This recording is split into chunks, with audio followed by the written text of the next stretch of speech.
سنو، آج جو قصہ میں تمہیں سنانے جا رہا ہوں وہ اسلام کے اتہاس کی کتابوں میں درج ہے۔ یہ کہانی ہے گناہ کی اس اندھیری گہرائی کی جہاں انسانیت دم توڑ دیتی ہے۔ میں بات کر رہا ہوں ایک ایسے آدمی کی جس نے مردوں کے کفن چرائے، ایک کفن چور کی، مگر جب اس نے اپنی زندگی کا سب سے گھناؤنا گناہ کیا، ایک مردہ عورت کے ساتھ، تو کیا ہوا؟ اس مردے نے اسے پکارا اور اس آدمی کو اس کی سچی توبہ نے کیسے بچا لیا۔ آج میں تمہیں اللہ کی اس بے پناہ رحمت کا ثبوت دوں گا۔ حضور صلی اللہ علیہ وسلم کی پاک بارگاہ لگی ہوئی تھی، تبھی وہاں ایک نوجوان آیا۔ اس کے چہرے پر دہشت تھی اور وہ پھوٹ پھوٹ کر رو رہا تھا۔ اس آدمی کی آہ اور اس کا ڈر دیکھ کر وہاں موجود حضرت عمر فاروق جیسے بڑے صحابی بھی رو پڑے تھے۔ جب حضور نے اس سے پوچھا، اے نوجوان، کیوں روتا ہے؟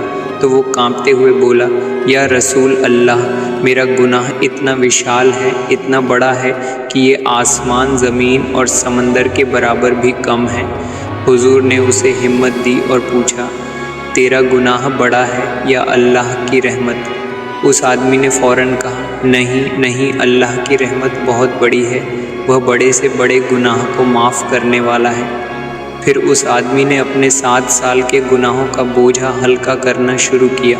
اس نے کہا، میں ایک کفن چور ہوں، 7 سال تک میرا یہی دھندا تھا۔ لوگ مردوں کو دفنا کر جاتے اور میں رات کے اندھیرے میں قبر کھود کر کفن چوری کرتا تھا۔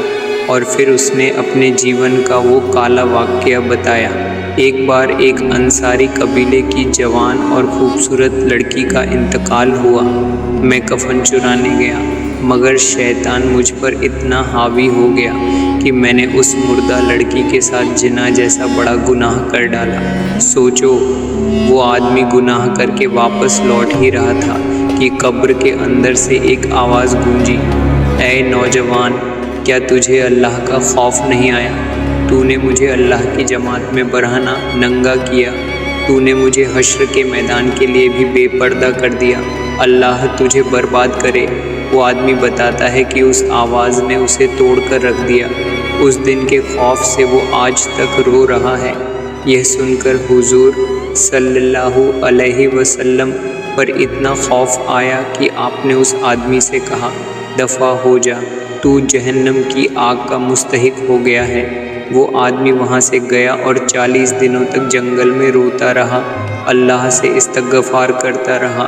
40ویں دن اس نے رو کر کہا، اے مالک، یا تو میرے گناہ معاف کر دے یا پھر آسمان سے آگ بھیج کر مجھے جلا دے تاکہ میں جہنم کی آگ سے بچ سکوں۔ اور تبھی اللہ نے اس آدمی کی توبہ قبول کر لی۔ حضرت جبرائیل آئے اور حضور کو خبر دی، یا رسول اللہ، اللہ نے اس نوجوان کے تمام گناہوں کو معاف کر دیا ہے۔ میرے بھائی، اس قصے سے ہمیں کیا سیکھ ملتی ہے؟ اگر ایک کفن چور اتنا بڑا گناہ کرنے والا بھی سچی توبہ سے اللہ کو راضی کر سکتا ہے، تو سوچو ہم اور تم کیوں نہیں؟ یاد رکھو، گناہ کتنا بھی بڑا ہو، اللہ کی رحمت ہمیشہ اس سے بڑی ہے۔ کمنٹ میں انشاءاللہ میں توبہ کروں گا لکھو، اور اس قصے کو ہر اس بھائی کو شیئر کرو جو مایوس ہو چکا ہے۔